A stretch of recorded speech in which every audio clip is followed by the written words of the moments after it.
Liver building has dominated Liverpool's waterfront since its completion in 1911. Standing guard 300 feet up are the two liverbirds made of copper. They're taller than a double-decker bus. But the story of how they came to be there is as intriguing as the birds themselves.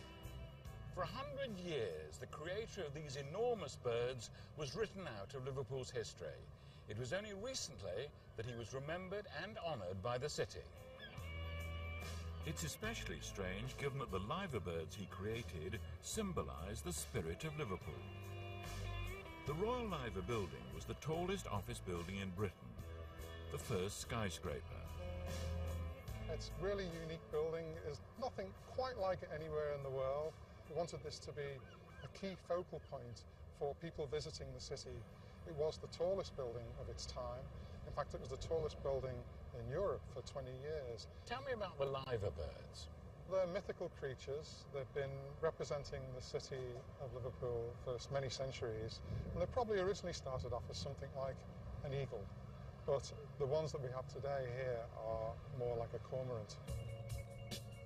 An eagle was first used on the Liverpool City Charter in 1207. But over the centuries, it evolved into a unique bird representing the city and its people. So the owners naturally wanted this special symbol to adorn the top of their new building. Not one, but two liverbirds. One to face out to sea, guarding those departing, the other guarding the city itself. But how could they get the best possible designer for the liverbirds? They decided to hold a competition, and a German craftsman, Carl Bernhard Bartels, took part. He'd enjoyed the UK so much whilst on honeymoon here, he settled in London in 1887. Tim Olden is Carl Bernhard Bartels' great-grandson. He was a sculptor by trade. He entered a carving, a wooden carving, very similar to this. And he made that? He made that. It was decided that he won.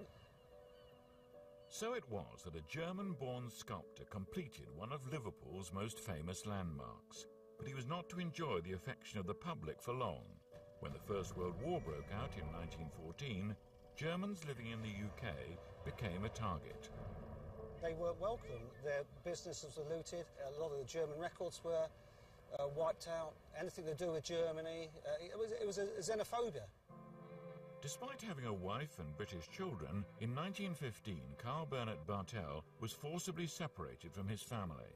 Along with thousands of other Germans, he was imprisoned at an internment camp on the Isle of Man.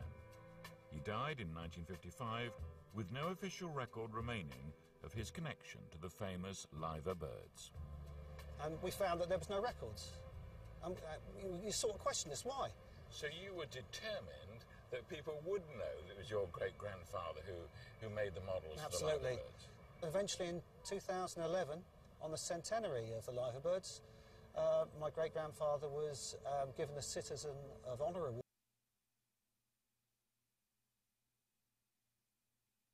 by the Lord Mayor, and together with a plaque that sits in the back of the Liver building. Tim has never seen his great-grandfather's work up close, so the One Show has been given special permission to launch this, an octocopter camera, which can fly right up and literally get a bird's-eye view.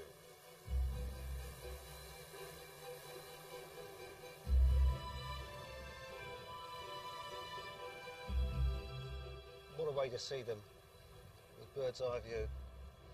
Finally, he's got the recognition that he deserves.